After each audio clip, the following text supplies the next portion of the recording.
Highway 183 southwest of Lawton. Trooper Gary Sanders pulls over this red truck. The trooper walks to the truck and asks a few questions. He walks back to run the driver's information. Well, in his car, the unthinkable happens. A truck slams into the trooper's car. Investigators say the 64-year-old driver from Texas wasn't paying attention. The impact damaged the video function of the dash camera, but caused the audio to start recording. The frantic woman finds Sanders pinned in his car. Hang on, Gary. There's a wreck on 183. The trooper can repeatedly be heard saying, "Help me." He's hurt bad. He's hurt bad. The next person on scene knows Trooper Sanders. Gary, oh my God, it's Susan Sterling. Okay, all right, where you headed at? She tries to keep him alert while he's trapped in his car for 40 minutes. You had a wreck, believe it or not. A highway patrolman had a wreck. I thought I was seeing things, and I just knew it was you. And though he's critically injured, she refuses to give up hope. Hold on. You're going to be okay. You hear me? Yeah. All right. They're on their way.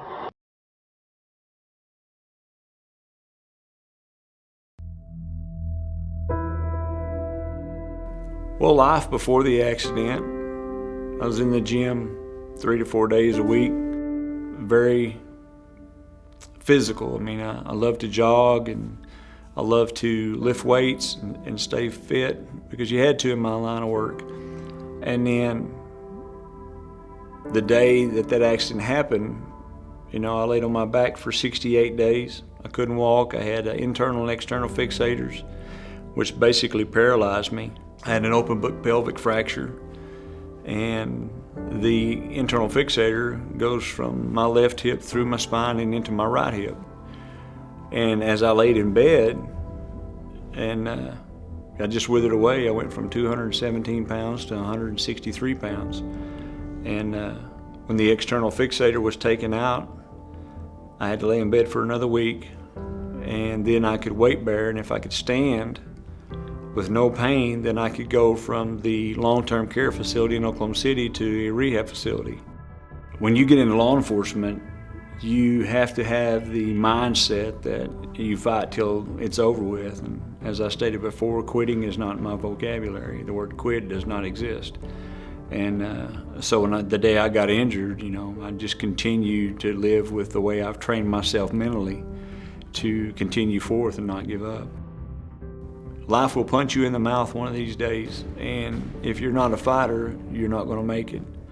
And life can change in an instant. You know, shortly before 4 o'clock on March the 12th of 2015, my whole world changed. And I never saw it coming. From that day forth, everything's changed for me. Lost a career, forced to retire, had to adjust. When you plan your life the way you want it to go, I'll retire at this age, I'll retire at this amount of money, and that changes. Your whole mindset, your whole way of living changes. That's the thing that I guess can aggravate me the most or upset me the most is I went out not at my terms, but because of somebody else's negligence. But that's the hand I was given, that's the hand I'll play. And I will win with that hand. From the hospital, I was reading all the Facebook posts. People, how would you say, they tell their own version of things they don't know about. And my daughter, I finally had to get on Facebook and say, you know, I'll post the official post. He's not dead. He didn't die. There was a troopers on vacation in Las Vegas, and it said an Oklahoma State trooper succumbed to his injuries, you know, that he received. And so they call public information lieutenant, and he said, no, I just got off the phone with his daughter. He's visiting with him now. He's just had supper. You know, so it even went nationwide that, well, Vegas anyway, that I had died. And as I came back and was reading things, there was one on the it was the Oklahoma Facebook page, and it was from a nurse named Jennifer Lindahl. And she said, I'm so glad that you made it home because, you know, we knew that, well, we thought you wasn't going to make it. She was one of the nurses at United Regional, and she said that whenever they loaded me on the helicopter, the doctor himself and everybody else prayed for me and cried because they said, he's not going to make it, he'll die. And we got to be good friends. She's one of the ones that ran back and forth and got the blood.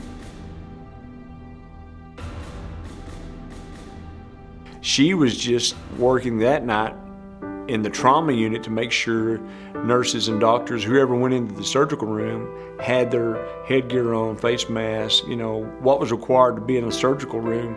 That was her job. She said, little did I know I was going to be part of saving your life. She said, I ran 3 trips. Oh, I'm sorry. She said, I ran 2 trips and I could only get 3 units of blood at a time. I went and got one, another young man went and got one, then I went back again, then he went back again. So she made 2 trips and this other gentleman made 2 trips. And so like I said, she was a big part. I'm glad she had her tennis shoes on that night because, you know, like I said, she told me the story when I got there. And then I visited with the doctors in Fort Worth and the paramedics and stuff that flew me. I went and had lunch with all those people and went back and followed up with them and thanked them for the care they give me. You know, they thought I was going to die too. You know, it was just, it's gripping for all of them, and it was touch and go there for a long time. And I know it's tough on my daughter when she had to make the decision when one of the risks of this surgery that I've got to have next or whatever is that I might not make it through it. And she has to say yes or no. You know, those people that are watching this, like I said, life can change in an instant. You know, March 12, 2015 was a good morning, and 8 days later I finally figured out what was going on, and it's been an uphill climb for a long time. But, you know, I finally reached the top, and I'm not 100% of what I used to be, but I'm 100% of what I am now. 12 blood donors, 13 blood donors actually, skilled medical care, and just those who set forth to do what I do, except they do it in the field that they chose of medicine, and I do it in the field of law enforcement, and by the grace of God. I'm thankful to be alive each and every day. I thank Him every morning for the sunrise and every evening for the sunset, and all in between. And blood donors, you know, I thank them for, because if they haven't donated, I wouldn't be here today.